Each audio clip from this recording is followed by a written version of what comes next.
Nagaingon si Kristo, ako, o ang akong amahan, usara.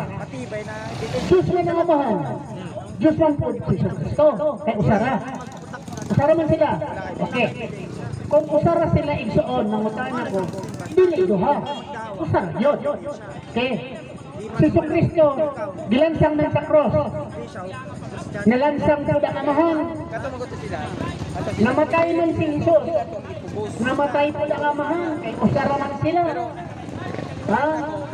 Kunya, karon, ingon man si Kristo, ang akong amahan, di ang anako, o ako ana sa amahan, o kamo, mga disipulo, kamo ani ang kanako, o ako ana kaninyo, maingon nga kitang tanan, may isa, perfecto nga usa. Diyos po dahil sa mga disipulo, kay Imam si Kristo, ang amahan din nako, ako sa amahan, kamo, ako ana kaninyo, kamo ani ang kanako, mahimo kitang perfecto nga usa. Diyos po dahil sa mga disipulo. So ito ang nagsabot sa Muslim, dalingon anak. Usa sila sa purpose. Kanang purpose ba? Abot ko si purpose sa Tagalog. Kanang buluhaton ba? Usara. Pero pagka Diyos dili, kayo usara sila igsoon, singgit na lang ni Jesus. Diyos ko, nganong gibiyaan mo ako. O usara, di na siya masinggit. Ha? Yang Imam si Kristo, sa Juan 17:3, Imam si Kristo. Ikaw ang bugtong Diyos. You are the only God, the only true God. And Jesus Christ thou hast sent. Nga si Kristo imong pinadala. Pinadala man din si Kristo. So mo na igsoon nga. Ha?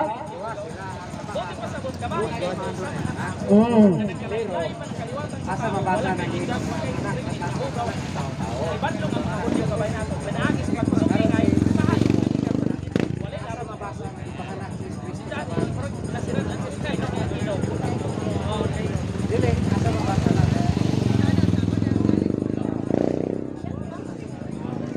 Dapat kita mo ba nila? Asa man lang sa.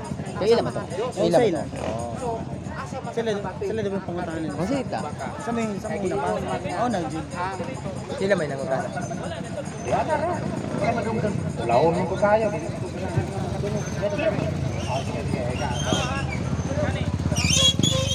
Ang ingon niya nga sa Juan 10:30 ako ug ang akong amahan usara.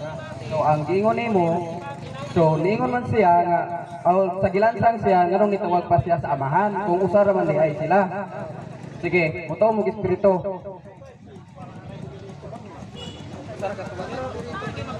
Kami igsoon, daghang mga klaseng espiritu. Ang anghel espiritu, ang ako espiritu. Ako espiritu.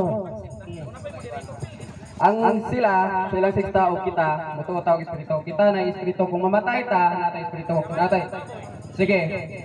Kung inig kamatay nato, mamatay ang atong lawas. Ang espiritu mamatay pa po kapil, dili. Ora na diya nga kunya mayong nga kita usara ta, itong atong espiritu usara. Kanang namatay man ang lawas ng espiritu buhi man. Amo nay akong pasabot diya nga. Ito ka nga kita manggod, lahi manggod ta o kuan gitinunguhan. Inyuha si sige Islam inyo amo ang Kristiyanismo. Ang ako lang ikatambag ani nga kita dili ta makalabi na sa kuan kay pasinawag mga suko na inunta. Ang pagsangyaw ko sa balita dapat nga kanang positibo ang outcome. Sige, so na ako'y basahon dito sa kuana para ni sa mga tao sa sa Lucas 12:1. Samtang nangdugok ang linibong mga tao dito kang Hesus ug naghuot na sila, miingon si Hesus sa iyang mga tinunan, pagbantay kamo kay tingali ug matakdan kamo sa pamatasan sa mga Parisiyo nga pulos lang nagpakaarong ingnon. Marata ko. Wala ay pangutana. Ay, dili man to pangutana iya ha. Ato ba ko? Ang sa may pangutana. Wala may pangutana. Ha? Una igsoon, kung parasiyo imong pagkuhan sa mga, dili man may parasiyo. Dili man may pare. Dili man may pare. Nya mangutana ka. Kayong mga parasiyo, mga pare man to ginamin. Dili man ko pare. As ko bungot. duha pa jud ko'y asawa. So ayo pa gunahunang apari ko. Okay? Para siyo katong mga pare. Si Jesu Cristo igsoon, nagasulti si Jesu Cristo. Ako tao. Kunya ang Biblia sa Numbers sa mga numero 23 versikulo 19 nagaingon nga ang Diyos dili tao. Unya kay nag-ingon mo si Kristo ako tao, so dili siya Diyos. Unya kay miingon man mo nga Diyos si Kristo sa unsang katarungan nga siya Diyos. Mo na mangutana ko. At siyempre, propeta, dili ordinaryo nga tao. Si Moses, dili ordinaryo. Si Abraham. Totoo ka nga si Kristo, diha na daan sa wala pang kalibutan. Igsoon, dili ko mo to anak, nga naman, si Kristo, nahimugso, kang Maria. Pag maingon ka nga, si Kristo, wala pa. Ang kalibutan, di na, sulod niya isa dito sa kay Maria. Oh, dili na to iliteral. Ngano, kaming mga Muslim, ang pagtuuna mo, kitang tanang tao, tanan ha?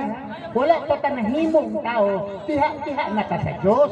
Kurang engineer ba? Wala pa hinahimo ang balay, wala pa nahimo ang tulay. Tinha na ka sa panghuna-huna sa engineer.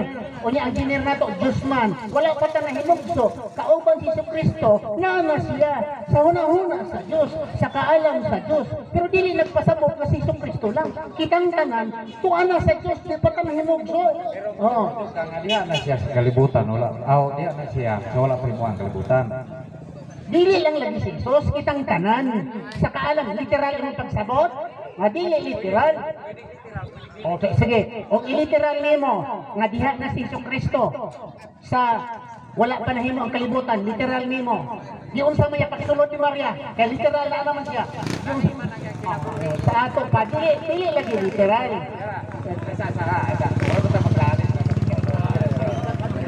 Tara. Ako dili makuswito sa Biblia, kay mo angkon ko na.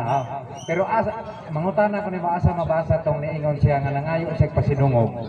Sa dungog niya ang gihuptan sa wala kabuhatan ang kalibutan. Kung sa asa to napita kay Glorify thou me before the world was.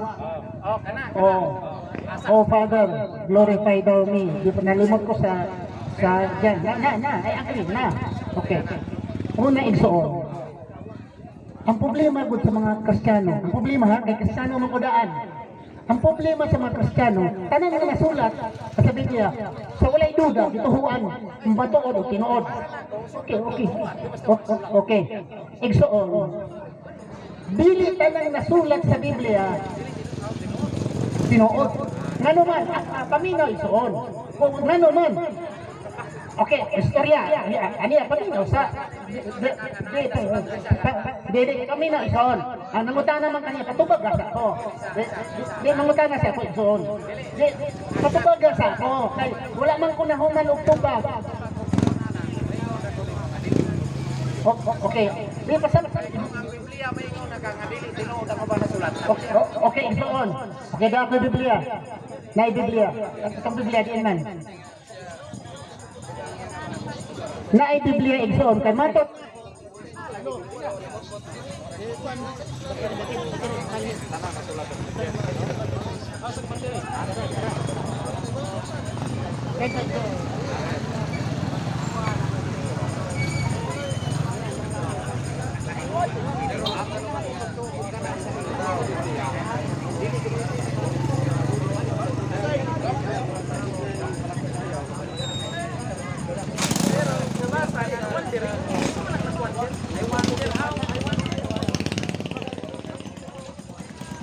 Hello, Mike. Hello, Mike. Test 1, 2. Hello, Mike.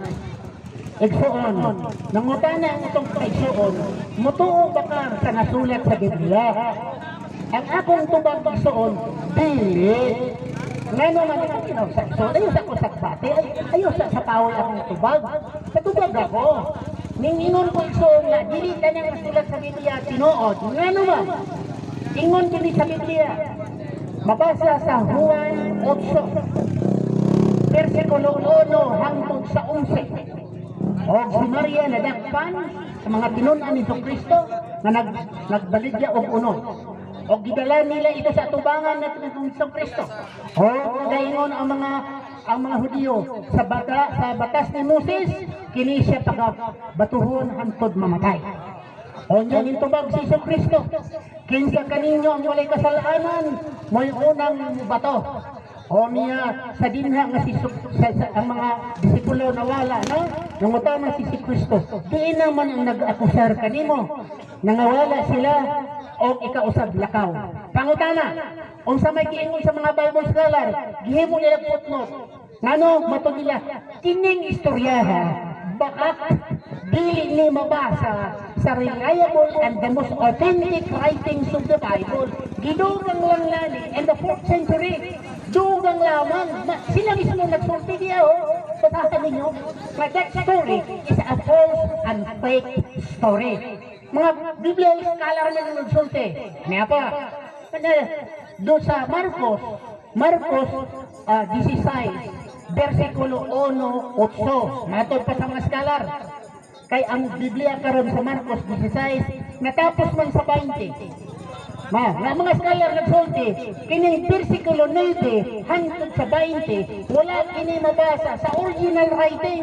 Gidugang lamang ni sa 4th century. Nya naaman tere. Atong gingon nga dahil sinulat sa Biblia dili tinuod. Oh, Dahil dili tinuod. na. Kanang imong gituan mo dili. Oh, alhamdulillah, very good.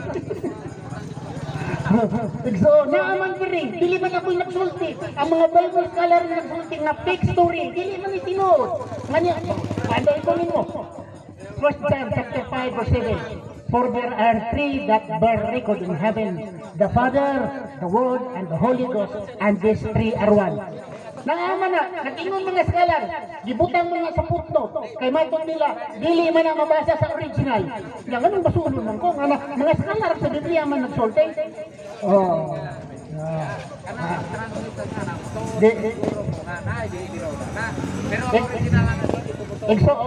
Dili man to translation ang isgutan kay kapitulo to bersikulo story man. I'm talking dili translation. Istorya, good story, istorya. Dili man to translation. Ha? Oh, okay ha, paminaw. Ako to bagon. Nangutana man kang original. Ang original sa Biblia sa Old Testament Hebrew. Unya ang original sa karon nga gitawag ng original sa New Testament Greek. Okay. Ngano man ang mga apostol ni Kristo Greek. Kay ang original sa New Testament Greek man. Ang mga disipulo ni Kristo Greek, dili man sila Greek. Hudyo man sila. Mga Hudyo. Unta Hebrew writing, ang original, Hebrew writing, dili Greek. Kay ang Greek, iya man sa mga Romans sa una. Kunya karon dirita sa Old Testament. Wala naman po Hebrew nga original karon kay na-translate man ni sa Greek. So walay original. Lahi-lahi sa mong Quran, ningon gani may original, na ang original sulat nga mo Arabic, ay English na Arabic, na original. Kung sa may original sa Biblia, Cebuano, English, original ba na? Dili na original, translation na. Kunya ang translation is doon, namang di mga sayop, di mangyod, maupa. Mabutan ako, kanang translation. When Onan intercourse his brother's widow, he let his semen fell to the ground. Intercourse. Sige daw, binisaya ng intercourse. Binisaya kung ikaw kung translate mo. Intercourse, be. Dili na mabisaya, ano man, mahulog magbastos. Mauna, dili kaya nila. Kung nagdili kaya nila, intercourse. Yan ang ingon man din sa kuan. Unan, na mabasa sa Genesis 38, versikulo 9. When Onan intercourse his brother's wife, he let